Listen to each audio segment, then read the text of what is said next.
Ayvadı yəqin ki. Ayva Nurayna Novruzova hesabından qoşulan sənsən, hə?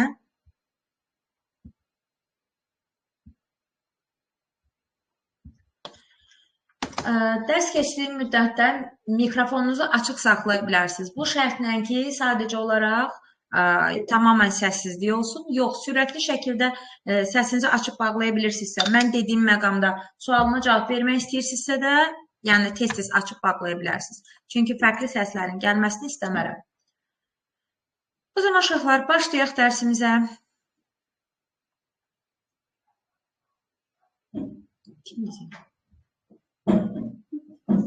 Kamerada bax, dur şimdi.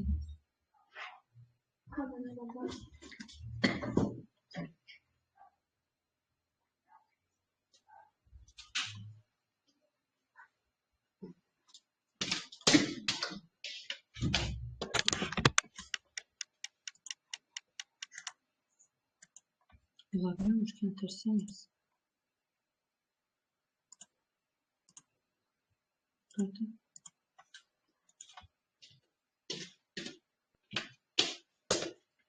Deməli, ilk mövzumuz say sistemləri. İnformatika üçün çox vacib mövzulardan biri. İlk öncə olaraq biz say sistemləri mövzusuna keçməmişdən qabaq ən incəliyindən başlayaraq sistem sözünün mahiyyətinə baxaq. Baxın, sistem. Həyatda biz nə kimi yerlərdə eşitmişik say sistemindən başqa? Yəni, kimin nə təklifi var? Günəş sistemi, planetlər sistemi, nə bilim, kimyəvi elementlər sistemi. Yəni, gündəlik həyatınızda bu kimi sistem sözlərini eşitmişsiniz. Onda deməli, sistem nə deməkdir? Müəyyən elementlərdən ibarət bütöv sözünü ifadə edir. Nəyinsə birləşməsi, nələrinsə toplusu deməkdir. Bəs biz həmin sistem sözünün bölünə say sözünü gələndə nə deməkdir? Bildiyimiz rəqəmlər toplusunu düşünməliyik say sistemlərində. Amma biz bu günlərin say sistemlərini iki yerə ayırırıq. Nələr də olur? Gəlin baxaq. Birinci, mövqeli say sistemi. İkinci, mövqesiz say sistemi. Şuralar, mövqeli və mövqesiz say sistemi nə deməkdir? Deyirəm ki, mövqesiz say sisteminə hər kəsin ibtidai sinifdən də bələd olduğu Roma say sistemini misal gətirə bilərik. Roma say sistemi dediyimiz Roma say sistemi. Roma rəqəmlərindən ibarət olan ki, bizim bildiyimiz adi Latın hərflərindən ibarət olan bir sistemdir. Ki, gəlin biz xatırlayaq görək, Roma say sistemində ilk öncə olaraq hansı hərflər, hansı rəqəmləri ifadə edir və bu niyə mövqesiz say sistemidir? O zaman gəlin baxaq. Bizim ilk olaraq bildiyimiz I hərfidir ki, bu nəyi ifadə edir? 1-i. Bizim V hərfimiz ifadə edir 5-i. Növbədə dayanan X hərfidir ki, 10-u ifadə edir. Sonra L hərfidir ki, 50-ni ifadə edir. Sonra C hərfidir ki, 100-ü ifadə edir. D hərfi 500-ü ifadə edir.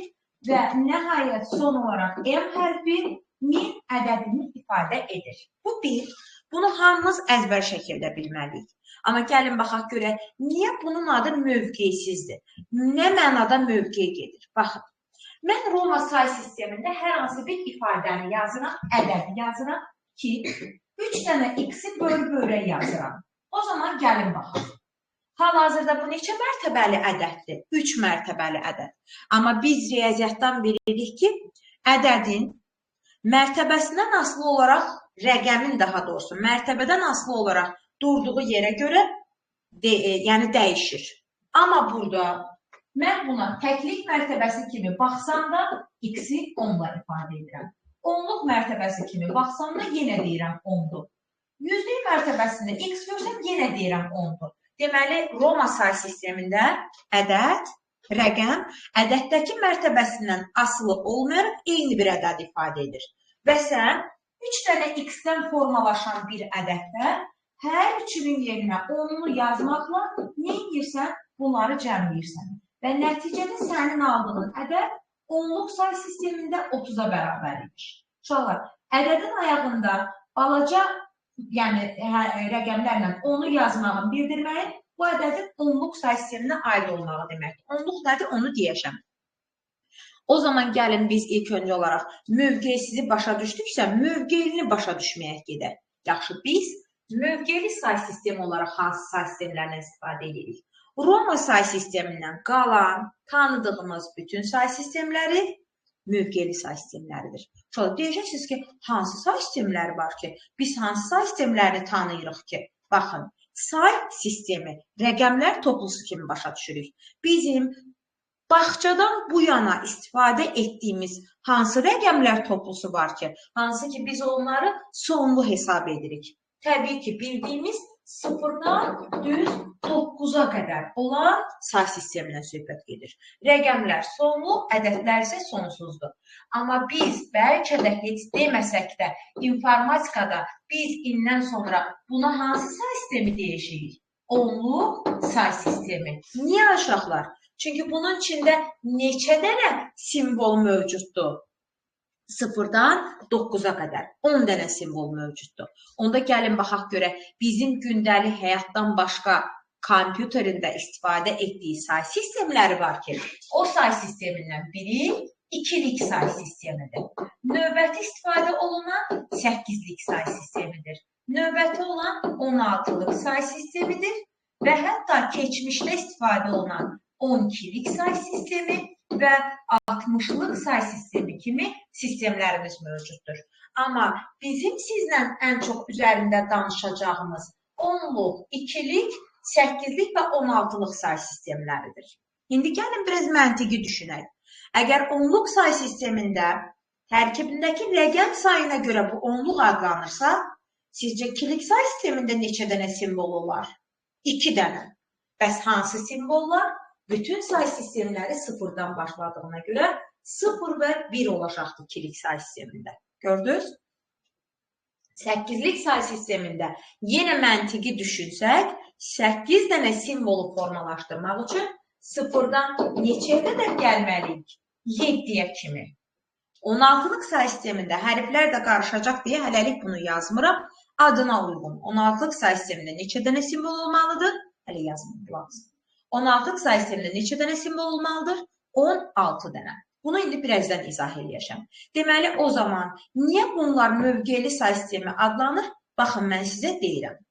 Məsəl üçün, yazıram 10'luq say sistemində, yəni bildiyimiz riyaziyyatdan bir ədəd götürüb yazıram. Məsəl üçün, 555.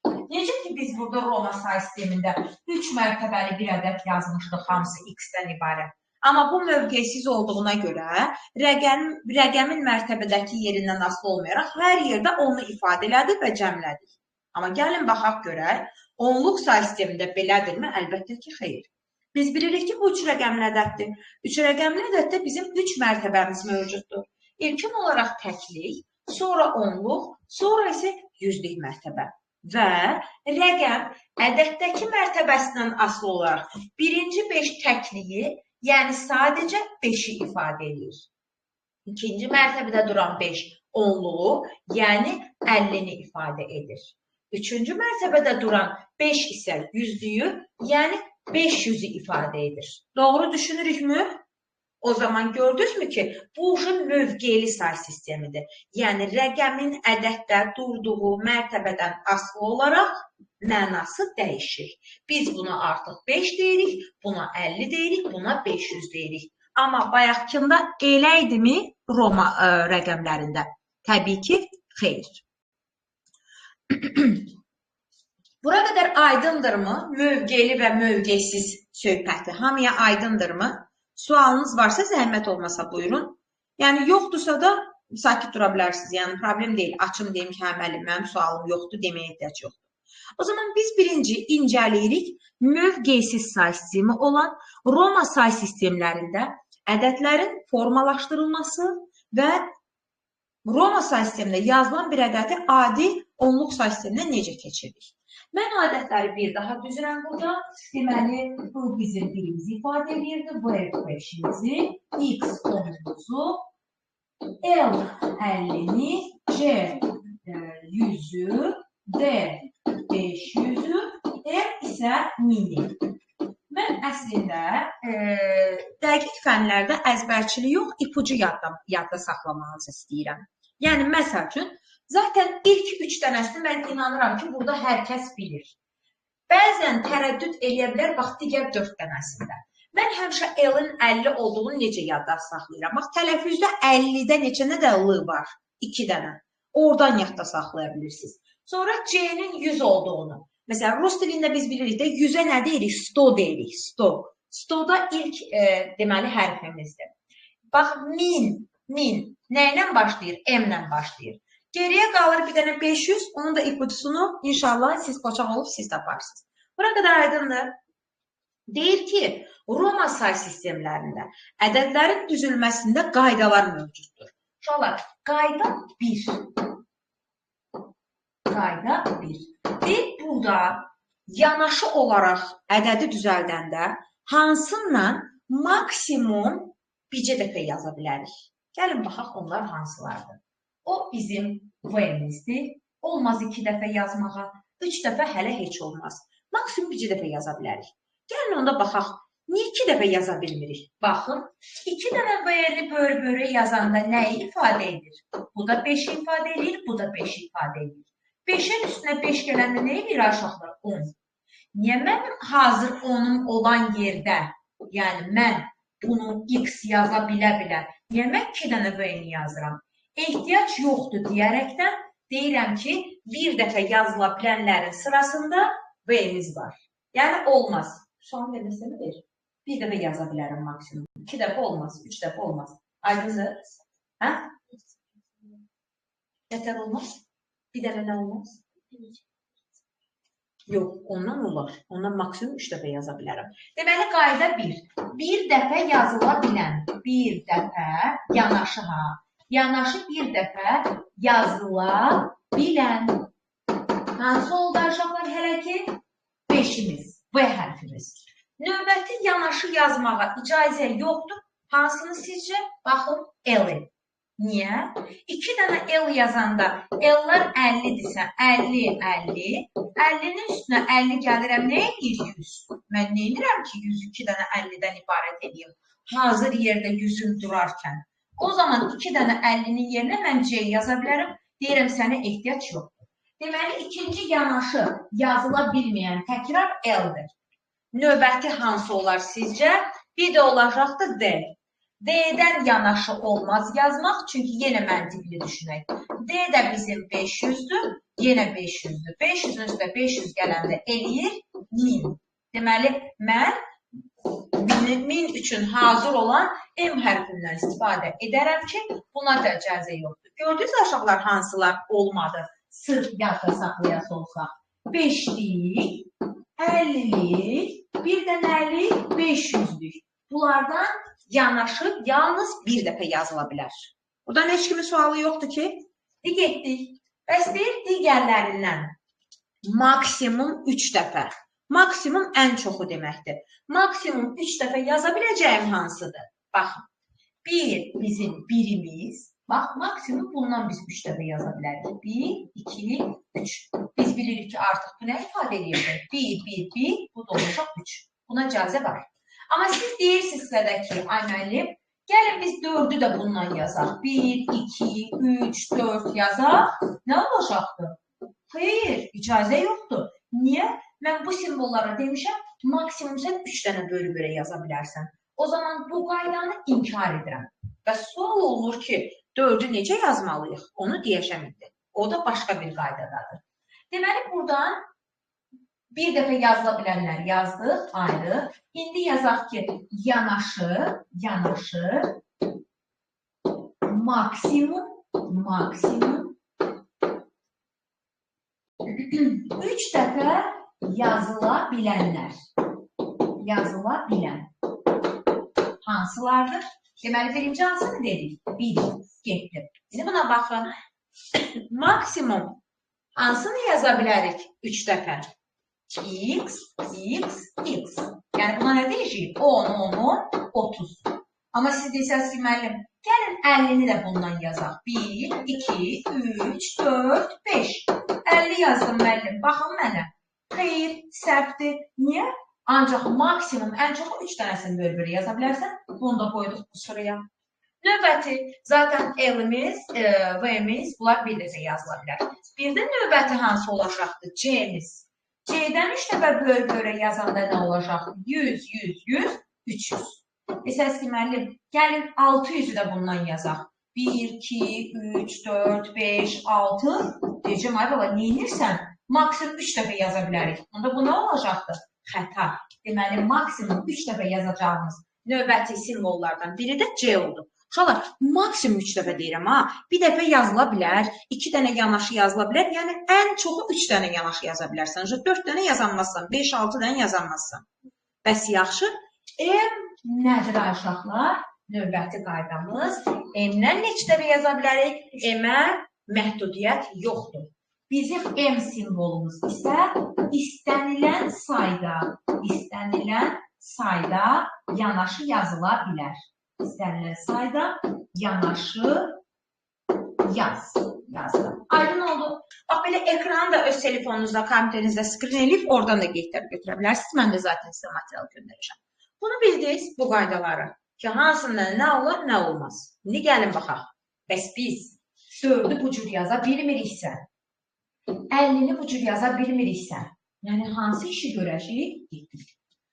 Deməli, bizim Roma say sistemimizdəki ədədimizi onluq say sistemində formalaşdırmaq üçün bizim 2 dənə qaydaya ehtiyacımız var. Yenə. Birinci qaydanın adı önünə prinsipdir. Önünə prinsip. İkinci qaydamızın adı sonuna prinsipdir. Nə deməkdir Ayşələr bu?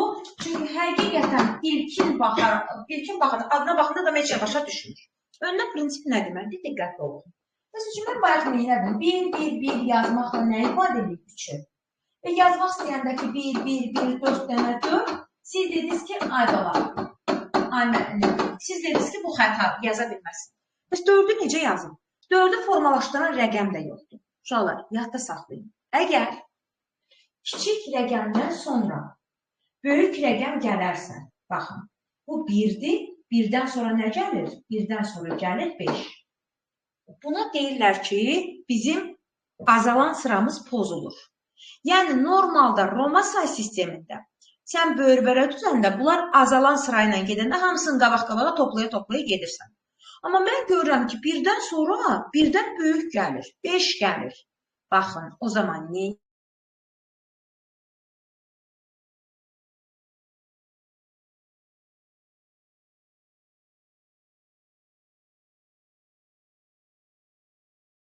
Uşaqlar, xahiş edirəm. Nəyisə başa düşmədikdə səsinizi